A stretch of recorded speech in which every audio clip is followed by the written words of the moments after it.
Halo semuanya, welcome to Hattrick Alpha Omega Church. Kita harap kalian tidak merasa canggung dengan cara kita mengangkat tangan, melompat, menyanyi, atau mendengarkan bahasa-bahasa yang mungkin asing bagi teman-teman. Karena kami percaya bahwa lagu dapat membangkitkan iman dan itu merupakan ekspresi kita mengasihi Tuhan. Alpha Omega Church adalah tempat orang yang tidak sempurna. Jadi, kalau di antara kalian ada yang punya kawan atau keluarga yang tidak sempurna, kalian bisa ajak mereka untuk bersama-sama terhubung lewat ibadah online ataupun hadir di ibadah outside. Di Alpha Omega Church, kita berusaha membangun suasana yang antusias dan semarak dalam setiap ibadah, baik onsite maupun online. Sehingga kita sangat mengajak teman-teman untuk berpartisipasi dan responsif dalam ibadah ini. Feel free untuk ikut bertepuk tangan, mengangkat tangan, tersenyum, dan menikmati apa yang sedang berlangsung. Berikut ini beberapa informasi yang baik untuk kita perhatikan. Ibadah raya setiap hari Minggu di 2 kali ibadah, jam 8 dan jam 10 pagi. Ajak keluarga, kawan, dan saudara kita untuk ibadah bersama. Teams online service bisa diakses setiap hari Minggu jam 7 pagi di YouTube Alpha Omega Church.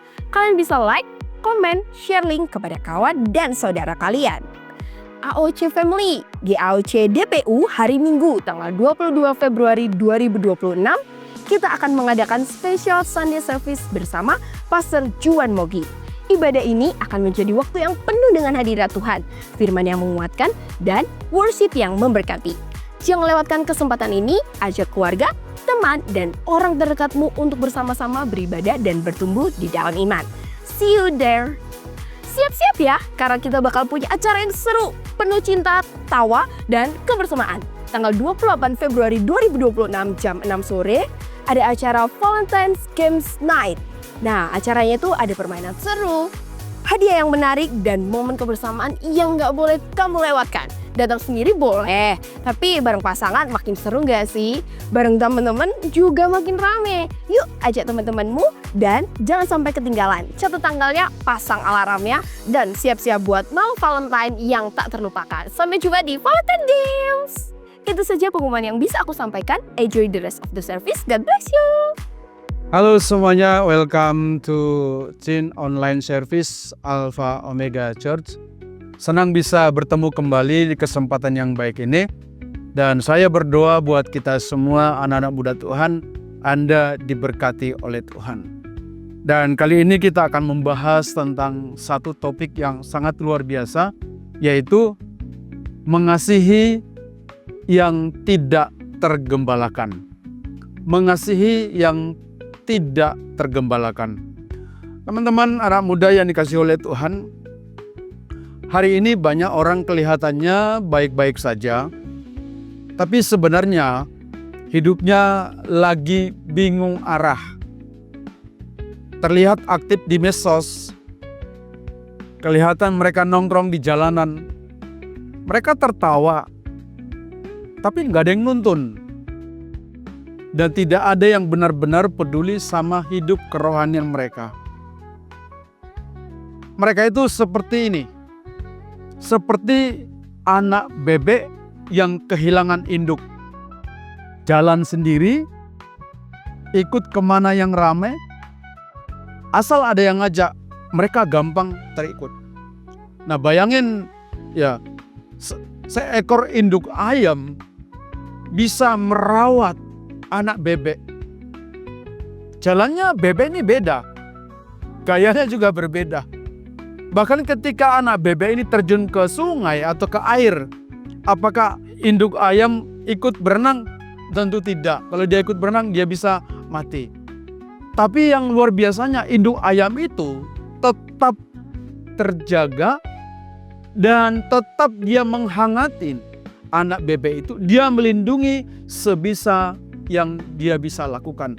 Nah, gambaran seperti ini hari ini Tuhan mengingatkan kita. Banyak anak muda kelihatan rame, kelihatan tersenyum, padahal secara rohani dia sendirian. Sebenarnya mereka ini bukan anti Tuhan, bukan. Cuman mereka nggak punya teman yang bisa nemani. Nah ini tugas siapa yang harus melakukan itu? Itu adalah tugas kita semua anak-anak muda yang dikasih oleh Tuhan. Betul, Tuhan memang bisa pakai ibadah untuk menarik mereka. Tapi Tuhan bisa pakai gereja juga. Yang terlebih penting adalah Tuhan pakai kamu untuk menjangkau satu orang yang lagi tersesat di luar sana. Oleh sebab itu, mengembalakan atau mengasihi yang tidak tergembalakan itu sesuatu yang sangat sulit. Tapi kita mengingat Yesus adalah gembala yang sejati. Hari ini Dia mengundang kita semua belajar mengasihi dengan hati. Dan dari hati Yesus inilah kita mau belajar seperti apa yang Tuhan Yesus ajarkan untuk kita semua. Mari kita membuka satu ayat firman Tuhan di dalam 1 Yohanes 3 ayat 18. Firman Tuhan berkata seperti ini teman-teman semuanya. Marilah kita mengasihi bukan dengan perkataan atau dengan lidah, tetapi dengan perbuatan dan dalam kebenaran.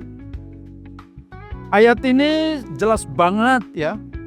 Tuhan berbicara gak berhenti hanya teori. Tapi Tuhan langsung bawa kita ke sebuah yang namanya apa? Aksi. Ya, aksi. Kasih itu harus kelihatan, bukan hanya kedengaran. Yang terjadi di antara kita adalah kita lebih pintar berteori daripada berbuat sesuatu. Nah, ayat firman Tuhan hari ini, apa yang Tuhan ajarkan bagi kita? Saya bacakan sekali lagi untuk kita. Marilah kita mengasihi bukan dengan perkataan atau dengan lidah, tetapi dengan perbuatan dan dalam kebenaran. Ada 3 hal yang Tuhan ajarkan bagi kita hari ini dari ayat tersebut. Yang pertama itu adalah yang namanya aksi. Katakan bersama dengan saya, aksi. Aksi itu adalah kasih harus terlihat. Bukan cuman diajarkan. Sekali lagi, aksi adalah kasih harus terlihat. Bukan cuman diajarkan. Bayangin ya, ada teman yang lagi jatuh ini. Tapi yang dia terima cuma kata-kata dari kita. Sabar ya, aku doain. Padahal dia sedang jatuh, dia tidak butuh kata-kata. Dia juga saat itu dia tidak butuh doa. Yang dia butuhkan ketika seorang teman sedang jatuh adalah kehadiran kita dalam keadaan dia. Ini terlihat kecil sebenarnya. Tapi kehadiran yang kecil itu sangat berdampak bagi kehidupan orang-orang yang sedang butuh, ya, butuh pendampingan, butuh teman, mungkin butuh curhat. Bahkan hal yang kecil seperti kita chatting duluan atau menemani, mungkin kita nggak bisa membantu banyak, hanya menemanin. Itu bisa membawa kedamaian bagi mereka. Jadi nggak ada yang ninggalin. Tapi itu terjadi di antara kita. Ya, saat teman, saat sahabat sedang mengalami sesuatu yang tidak baik, kita nggak pernah hadir. Kita hanya hadir ketika dia tertawa. Kita nggak pernah hadir ketika dia mengalami kesedihan. Oleh sebab itu, tindakan yang sederhana itu kelihatannya kecil. Tapi tindakan yang sederhana itu bisa membawa orang yang tidak tergembalakan tadi bisa menjadi percaya kepada Tuhan Yesus lewat hidup kita. Anak muda yang dikasihi oleh Tuhan, kasih yang sejati bukan paling pintar ngomong, ya, tapi paling setia hadir di saat-saat mereka membutuhkan. Jadi aksi itu perlu. Aksi itu tidak harus wow besar sekali, tidak. Aksi yang sangat sederhana, kehadiran kita di tengah-tengah mereka sedang butuh kehangatan, butuh masukan, butuh pertemanan. Itu bisa membuat hidup mereka, seseorang bisa berubah. Oleh sebab itu, kesempatan kali ini, ya, mari kita memulai mengasihi dengan sebuah tindakan. Tetapi dalam sebuah tindakan kita tidak lepas yang namanya godaan atau bahaya. Dan yang sering kita lakukan juga, kita mulai merasa lebih benar, ya kan? Merasa lebih rohani. Dan tanpa sadar, kita mulai menilai orang yang kita tolong tadi. Di titik inilah Tuhan ngajarin kita semua bagaimana mengasihi dengan benar. Kita diuji, kalau kita tolong orang, kalau kita bantu orang, jangan juga menilai orang itu seperti ini, dan kita merasa lebih benar. Itu bukan aksi, hanya Anda menunjukkan bahwa Anda adalah orang yang suka berbuat yang baik. Tapi ketika kamu ngomongin, aksimu itu tidak akan berharga. Jadi firman Tuhan mengajari kita pada kesempatan kali ini, aksi itu adalah bukan sekedar hanya obrolan, bukan diajarkan, tapi ada sesuatu yang berharga sehingga orang itu yang tidak tergembalakan tadi itu menjadi percaya kepada Yesus. Yang kedua, apa yang Tuhan ajarkan bagi kita? Yang kedua, sikap hati. Sikap hati itu bicara apa? Dipanggil untuk merawat. Katakan bersama saya, dipanggil untuk merawat, bukan menilai. Pertanyaannya bagi kita lebih sering mana? Menilai atau merawat? Kadang kita seperti dokter, belum apa-apa sudah marah-marah dan berkata, harusnya kamu dari dulu begini, makanya jangan salah pilih teman. Harusnya kamu lebih rohani, begini dan begini dan begini. Padahal orang yang luka itu gak butuh dihakimi. Mereka butuh dirawat. Ingat ya, tadi saya sampaikan cerita induk ayam ya, yang bisa pelihara anak bebek. Dari gaya jalannya sudah berbeda. Tapi apa yang dilakukan oleh ayam? Dia akan merawat sampai besar. Walaupun tadi bebek tadi itu belum tentu dia mengingat siapa yang merawat dia. Ada sebuah kalimat yang baik untuk kita dengar bersama-sama. Kedewasaan rohani bukan diukur dari seberapa rohani kita, tapi seberapa peduli kita.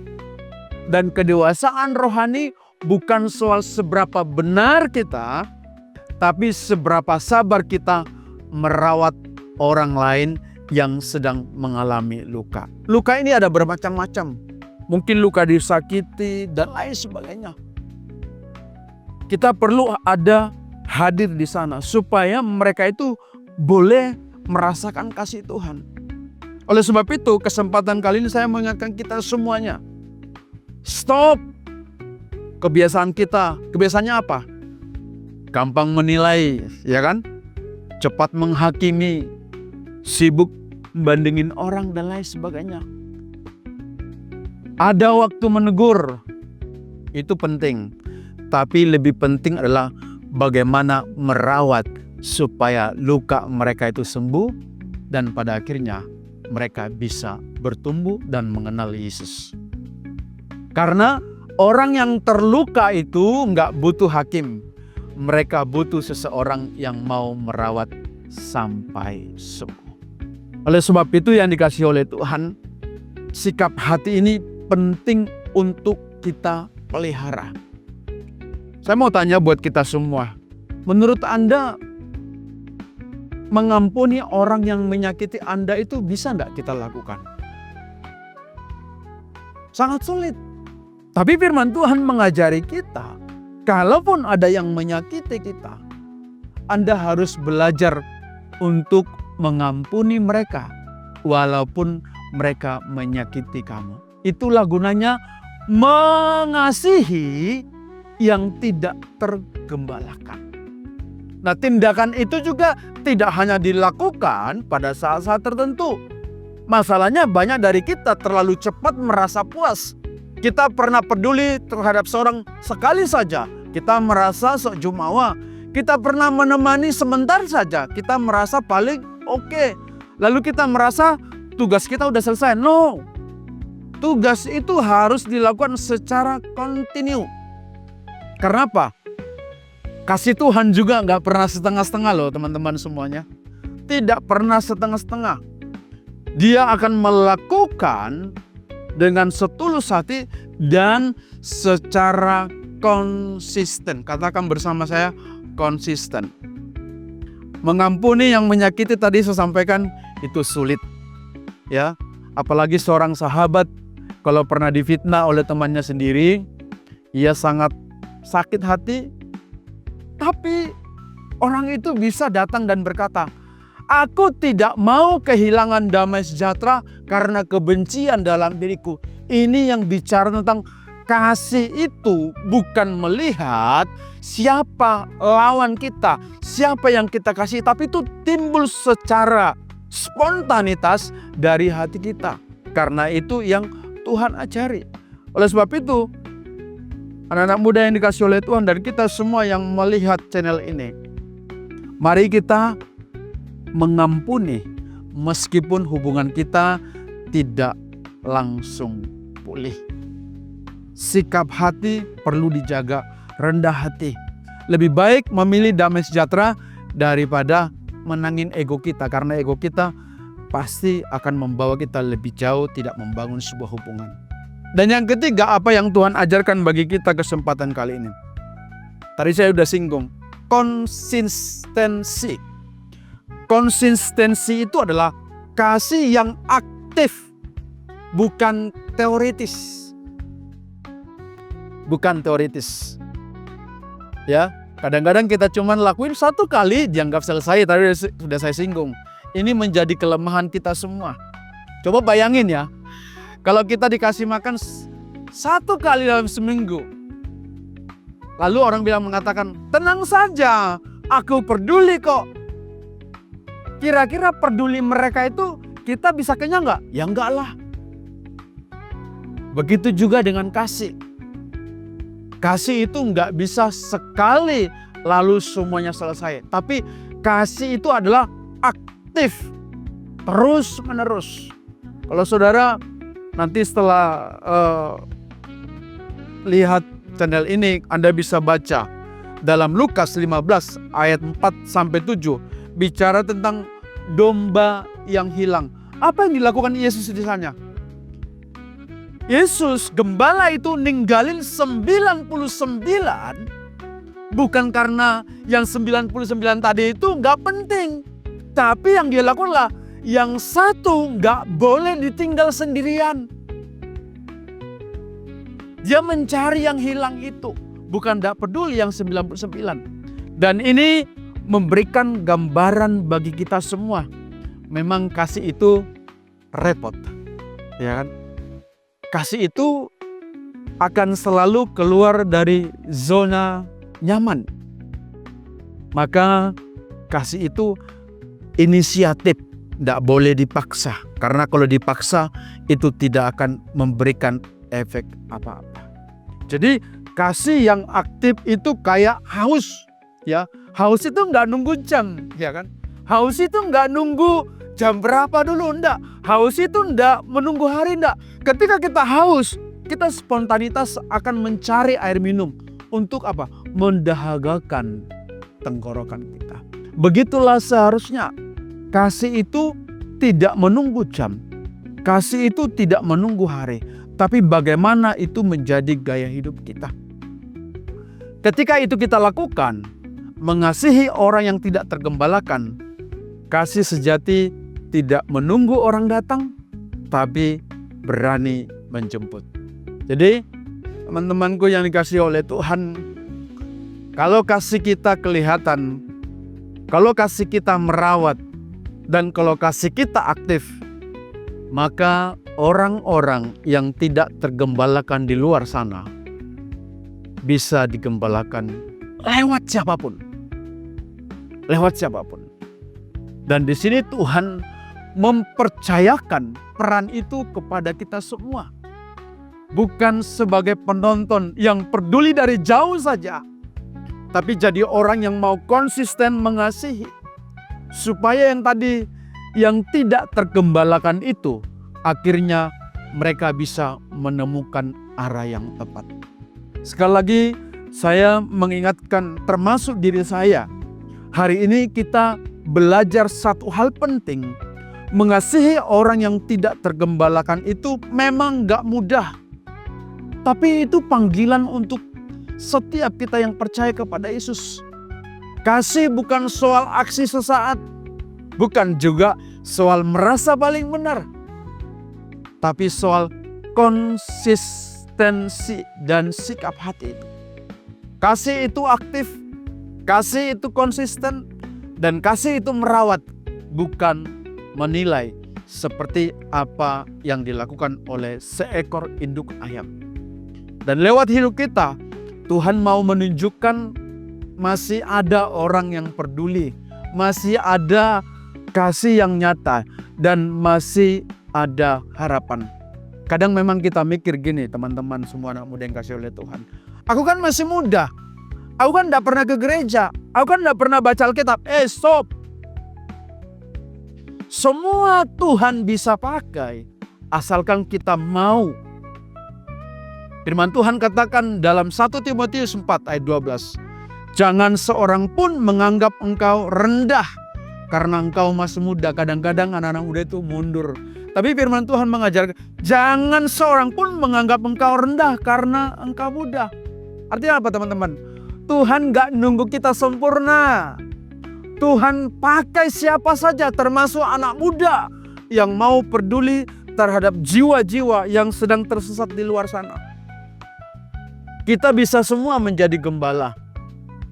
Gembala untuk sekelas di sekolahmu, gembala buat tongkronganmu atau komunitasmu, dan bahkan bisa buat orang yang hari ini hampir menyerah. Dan termasuk juga Anda bisa menjadi seorang gembala di keluargamu. Itu penting supaya hidup orang yang bersama dengan kamu, mereka juga bisa merasakan kasih Tuhan. Kiranya firman Tuhan yang saya sampaikan hari ini, kita diajari Tuhan bagaimana kita mengembalakan atau mengasihi orang yang tidak gembalakan. Itulah perlu aksi nyata.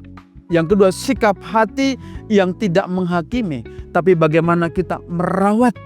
Dan kasih kita itu tidak hanya dilakukan hanya sekali saja, tapi secara konsisten. Saya percaya kalau kita membuka hati kita untuk orang-orang yang sedang terhilang, maka akan ada banyak jiwa yang mengalami kasih Yesus. Mari kita berdoa bersama-sama. Bapa di surga, hamba-Mu sudah berhenti berbicara. Pada kesempatan kali ini Tuhan ngajari kami semua supaya kami boleh melakukan apa yang Tuhan perintahkan di dalam setiap kehidupan kami. Terima kasih, biarlah setiap kami yang melihat, yang mendengar channel ini Tuhan, kami menjadi gembala buat kelas kami, gembala buat tongkrongan kami, komunitas kami, bahkan dalam keluarga kami.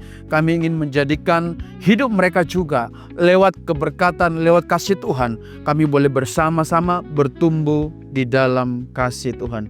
Terima kasih Bapa di surga, dalam nama Yesus kami berdoa dan mengucap syukur.